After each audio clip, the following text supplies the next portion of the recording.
This is really, really problematic here. The president said, right now, nearly 1 in 5 women in America has been a victim of rape or attempted rape. That's what he said at the Grammys. That was what he said in the PSA. And he said more than 1 in 4 women has experienced some form of domestic violence. Now, let's run the numbers here. And by the way, this is totally irresponsible. You have a bunch of made-up malarkey that is emanating on the campus.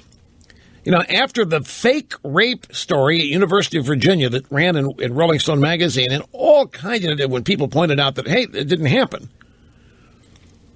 There were no rapes. The Rolling Stone story was totally wrong. The defense of that was, well, that's not important. I mean, that story may not have been true, but you know it's happening. And so our story served a purpose to raise everybody's consciousness level about this, because it is happening. There is massive events of rape happening all over America and all over the campus. And if it didn't happen at the University of Virginia, it doesn't matter. And this is how the left and the drive-by media cover the lies. This is how they make up or try to cover up for the lies that they report. Well, it's happening somewhere. We might have got it wrong here, but it doesn't matter. We still got it right overall.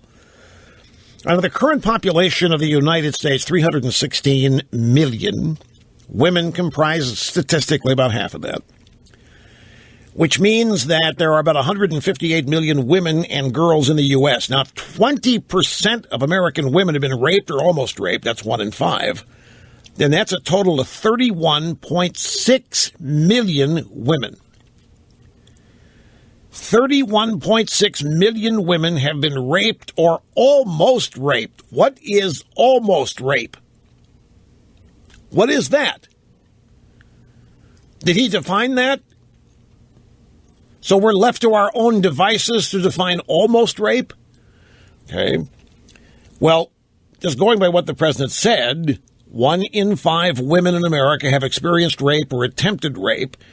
31.6 million women have been raped or almost raped, which is somewhere between the populations of Texas and California.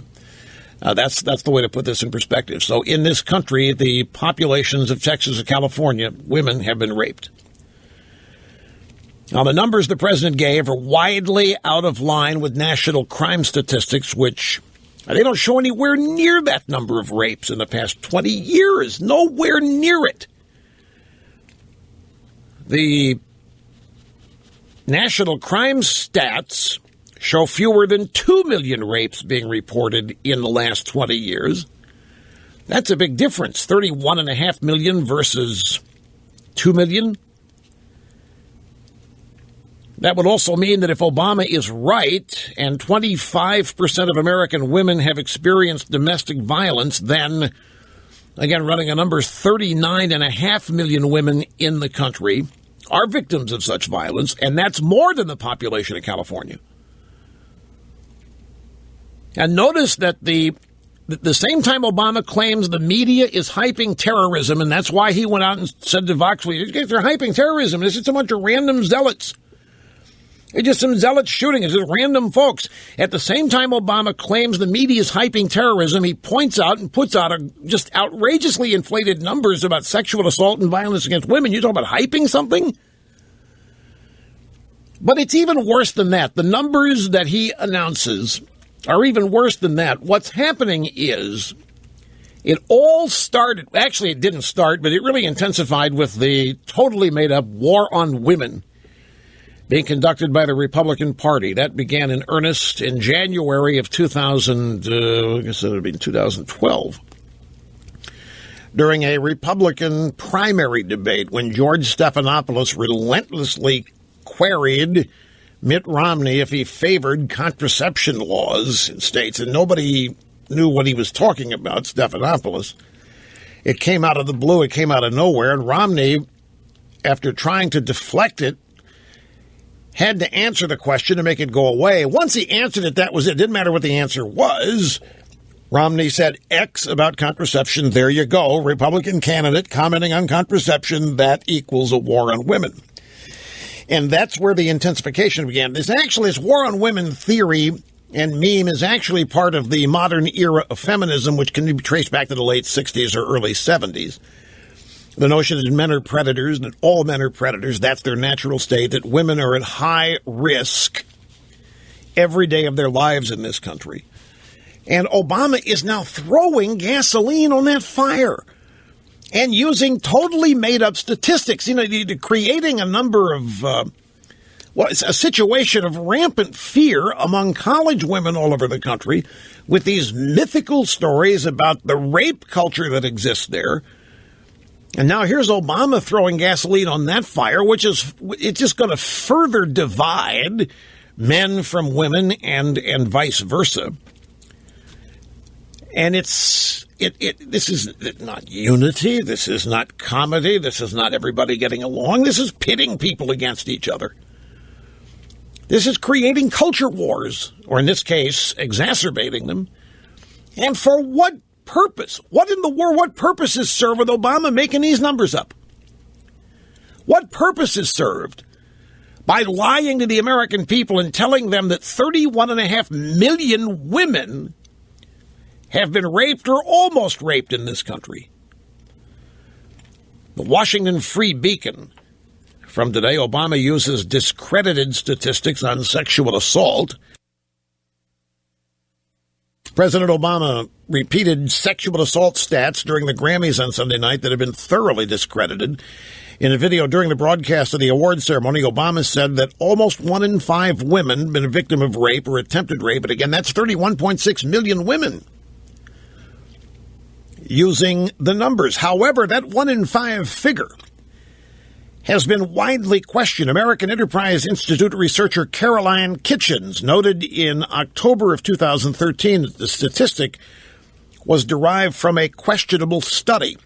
Christina Hoff Summers of the American Enterprise Institute explains that the study, often cited as the origin of the 1 in 5 factoid, is an online survey conducted under a grant from the Justice Department. Surveyors employed such a broad definition that forced kissing and even attempted forced kissing qualified as sexual assault. So, we're getting closer to understanding here what Obama means by almost raped.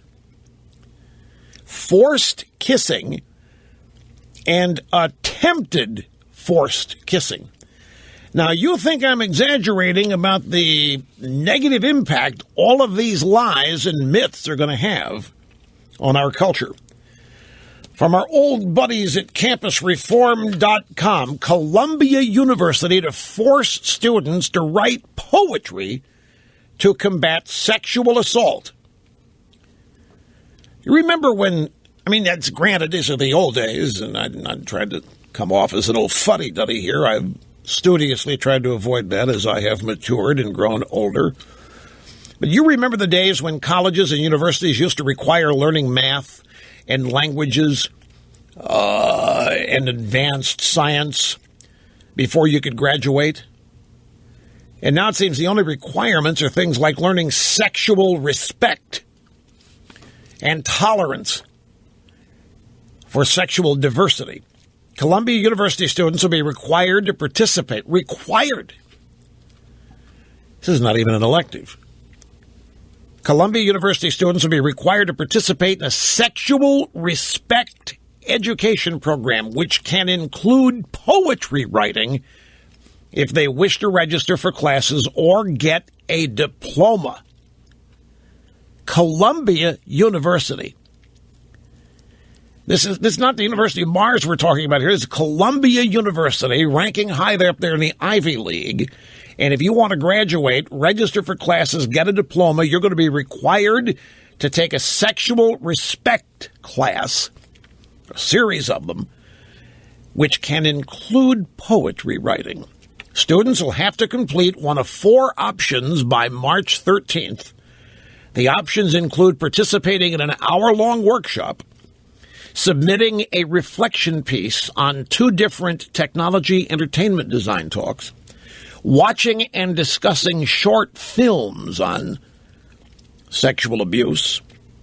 That just sounds like an excuse to show porn movies, if you ask me, but what do I know? And the fourth option, producing art or poetry.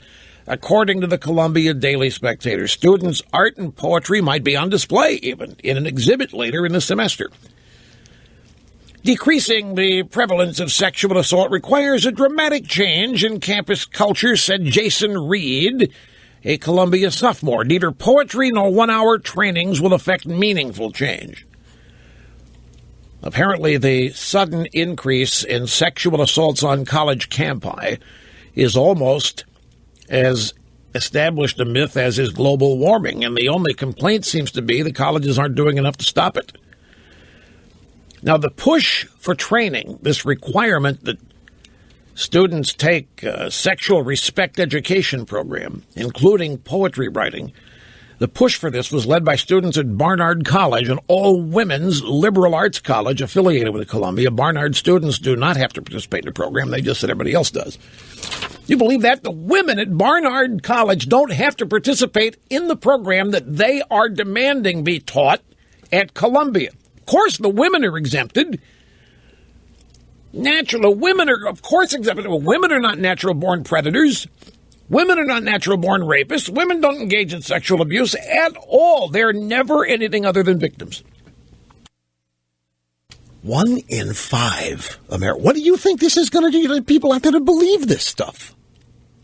Young, gullible little skulls full of mush in the millennial generation and younger who believe this stuff when it comes from the Oval Office and from the government. I guarantee you they're going to spend the rest of their lives believing this stuff.